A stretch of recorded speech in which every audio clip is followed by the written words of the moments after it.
So Sabeer, you took a small break and then you were back on the street again, right? So there were multiple ventures. There was Arzu, there was Instacall, and there were multiple ventures you invested in America as well. Yeah. But I think it would be fair to say at some level that none of them have tasted the same success that Hotmail did, right? No, I think it's, yeah, of course, they've not had the kind of exits Sure. or IPO or whatever Right. yet.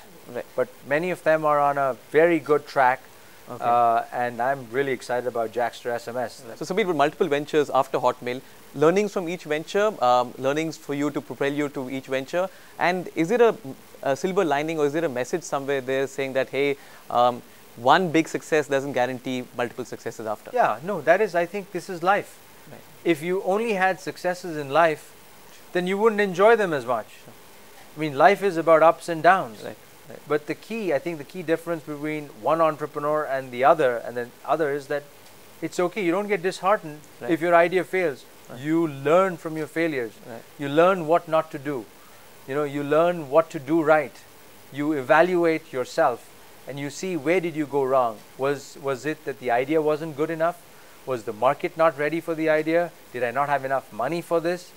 Was it too difficult to explain? Did I not have the right team for it? I mean, there could be a host, multiple reasons, a host of reasons for a failure. And you learn from each venture. You learn from each venture, and the greatest thing about Silicon Valley is you're not afraid to keep trying. Sure. So Sabeer, sometimes when there's been such a big exit like Hotmail was back then and Indian, and it was the biggest story over here for a long time, right? Is it sometimes difficult for you to match that success with your subsequent venture? Does it put too much pressure? Is there a message there somewhere or not necessarily? No, not necessary at all. I mean, okay.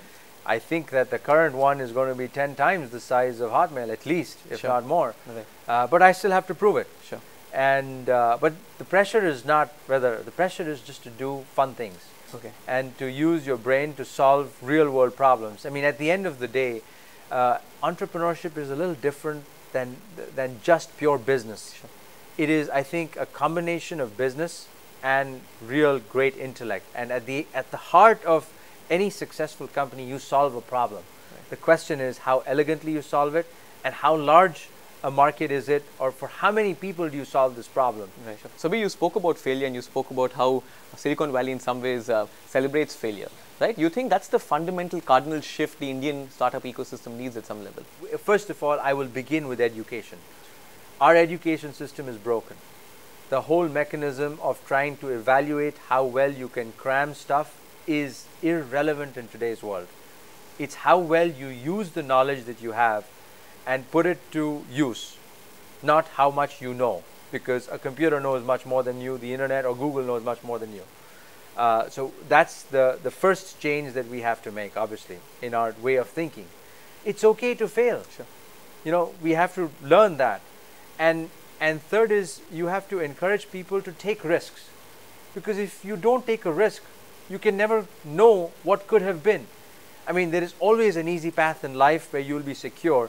I think the problem in India is that the disparity between the haves and the have-nots is so enormous that people rather take a safe, approach than see themselves as being one of the have-nots. Obviously, love mentoring entrepreneurs, you love mentoring early stage companies, and we actually have someone who's been mentored by you, and he has some nice things to say. He actually is going to tell us about how he met you and that whole process. Fabulous. A few years back, my partner Kaushal Kavle and I decided that we wanted to build a product startup out of India, and we wanted to find a mentor who's been there and done that, and we had a short list of one, which was Sabeer Bhatia.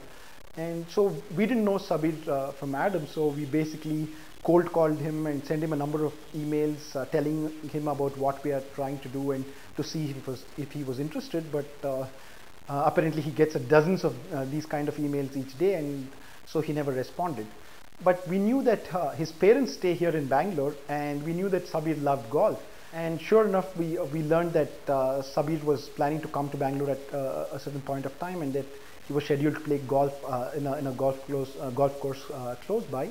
So we managed to track down a member of that golf course, cajoled him into actually getting us a meeting with Sabeer. And so what we did was, once Sabeer had played his round of golf, we actually caught him at the watering hole and started pitching to him right there. So Sabeer, you mentioned education, you mentioned that being one of the big challenges in the startup ecosystem in this country, right?